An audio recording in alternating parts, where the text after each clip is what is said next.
Hello, ni Juifu. Uyu munsi tugiye kuvuga ingene wosubirana n'umukunzi wawe canke ex wawe yaraguhevye wari usanzwe umukunda ariko vyarashitse nyene murahebana. Birashoboka ko ari we yabaye intandaro yuko muhebana canke asange ni wowe vyavuyeko. Rero muri make ntagishaka kongera kukubona, ntagishaka kongera yuko mukundana, wenda yakubwiye yuko atakikwiyumvamwo canke yarose uwundi avuga yuko akuruta. Rero uyu munsi tugiye kuvuga ingene wogarukana umukunzi wawe kongera ukamwisubiza. Intambuko ya mbere yo wokoresha kugira ngo wongere wisubize uwahoze ari umukunzi wawe, ikintu ca mbere ni kwakira ko wahebwe canke kwakira ukuri yuko utagikunda, baguhevye. Iyi ni intambwe ya mbere ukora kugira ngo ushobore kumenya yuko wahebwe, hama ushobore gutera izindi ntambwe z'ukuntu womugarura, kubera yuko n'umuntu iyo agwaye ntiyemere ko agwaye biragoye yuko bamuvura. Rero iki ni ikintu ca mbere ukora kugira ngo ushobore gutera izindi ntambwe zo kumugarura. Rero umukunzi wawe niyaza akakubwira ati jewe ndaguhevye canke jewe numva ntakigushaka ntakigukeneye, ntuzumwinginge, ahubwo uze wakire neza yuko wahebwe, kubera yuko abantu iyo bamaze guhitamwo ibintu vyabo biragoye yuko umuntu umuhinduza. Umuntu yamaze guhitamwo kuguheba, naho wokora iki, naho uvuga amajambo ameze gute, uyu muntu biragoye yuko umugarukana, ahubwo niyo usanga uriko uriyica, kwa kundi usanga uriko uramubwira ngo sinobaho ntagufise, urumva, ugasanga uriko uvuga amajambo menshi. Ikintu ca mbere co gukora ngaha, banza wakire yuko wahebwe.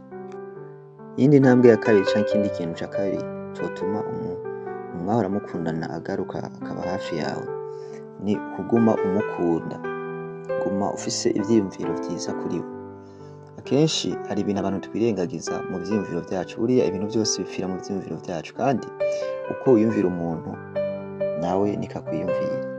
Rero niwaguma wiyumvira ibibi yagukoreye, ugasanga uvuga ati ari musi yigeze kuntuka, ari musi yamfashe uku, ari musi vyagenze uku, nawe ahari azoguma yiyumvira ibi, kandi n'igihe ivyo uzoba witeze kuri we uzoguma ubona ibibi, kubera yuko ari vyo wagumye umwiyumvirako. Sinzi ko urabona iyo mukundanye n'umuntu ushobora kuba uriko uramwiyumvira, ugatora telefone ugira umwandikire, nawe ukazona akubwira ati nanje nagira ndakwandikire. Buriya ivyiyumviro canke emotion ugirira umuntu zirakora kandi zirakonektana aho umuntu aba ari hose, naho yoba ari kure n'abari. Rero niwagira ibi vyiyumviro vyiza kuri we, ukibuka ivyiza yakugiriye, ukibuka vya bihe mwari kumwe bimeze neza, nawe nyene muri we arashobora kuvyiyumvamwo, kubera ko emotion ziragenda. Emotion si ibintu biherera ngaha, ariko emotion ziragenda. N'iki ni ikintu ca kabiri co gukora, ni ukuguma umukunda kandi umwiyumvirako ibintu vyiza. Ikintu kiba hagati y'aba ex benshi nuko iyo batandukanye birengagiza ivyiza bagiranye, hanyuma bagasanga bariko biyumvira ibibi gusa. Uzoraba abantu batandukanye ariko bakaguma biyumvirana neza, igihe kiragera bakongera bagasubirana, nabo batosubirana ariko igihe kiragera bakongera bagahura. Ariko abatandukanye baguma biyumvirana nabi, nataye umwanya urya muntu sinzi ingene nane namukunze, nimbwa niki, abantu biragoye yuko basubirana. Mugabo bagiye bagumye biyumvirana neza, baya bantu uzobirabe kenshi harasubira hakabaho iyindi relation. Iyindi ntambwe ya gatatu ngaho ishobora gutuma umuntu agaruka, ni ukwizera.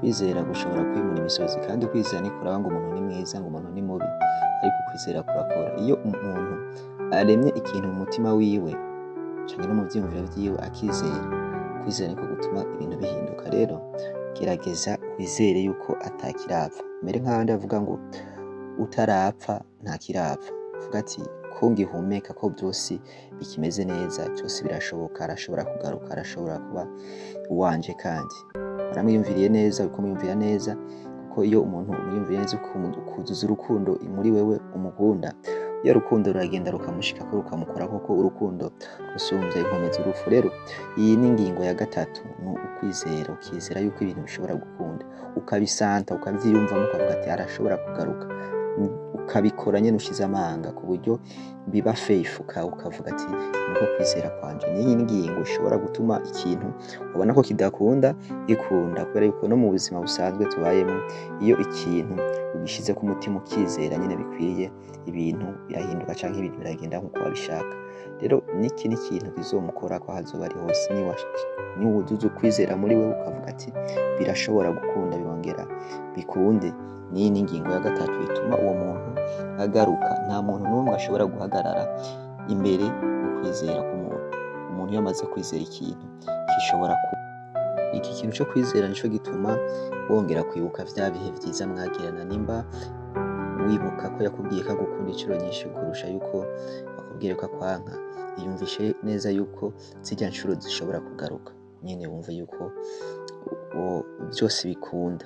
Ariko nibaguma wiyumvira uvuga ati ngira ngo yarampevye, ngira ngo ukagumana amakenga, nawe nyene ahari niko bizoba bimeze. Mugabo niwiyumvisha neza yuko akiri uwawe, byose bigikunda. Ikintu ca kane arico ca nyuma ni kuryohererwa ibihe, kuryohererwa ibihe. Yarakubwiye ko aguhevye uravyakira. Icya kabiri wagumye umukunda nubwo yakubwiye ko aguhevye, uguma umwiyumvira neza. Icya gatatu urizera neza yuko byose bishobora gukunda. Rero ntuce ugenda ngo uheranwe n'agahinda ngo yarampevye wihebura. Abantu benshi dukunda guhura n'ibi bihe ugasanga abantu baduhevye duciye duheranwa n'agahinda, duciye dushaka gufata izindi ngingo zitabereye. Ryohererwa ibihe, uvuga ati ntarampeba, aracankunda. Wa munezero wari ufise mukiri kumwe uwugumane ku maso, utume utaba nabi mu mbere y'amaso y'abantu. Hari umuntu baheba mwese mugaca mubibona, hari umuntu baheba mwese mugaca mubona yuko kabaye, ariko uriya muntu agumana confidence, aguma yizeye yuko ibintu bigihari, uyu muntu aba ahagaze neza kandi umwanya wose ntushobora gusubira ku murongo. Ibimenyetso bishobora kuba bigaragaza neza yuko wahebwe, ariko ugasanga ubutumwa bwihishe inyuma ni ibinyoma.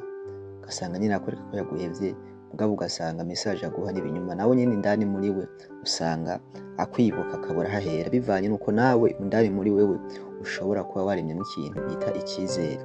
Rero nibi ibintu bine ushobora gukoresha kugira ngo ugarure umukunzi wawe canke ex wawe, bitume nawe aho yagiye aguma afise ivyiyumviro kuri wowe. Ikintu ukwiye gukora cane ni ukumwiyumvira, ukamwiyumvira neza, parce que umuntu uriko uramwiyumvira nawe nyene ategerezwa kwiyumvira uko vyogenda uko ariko kose.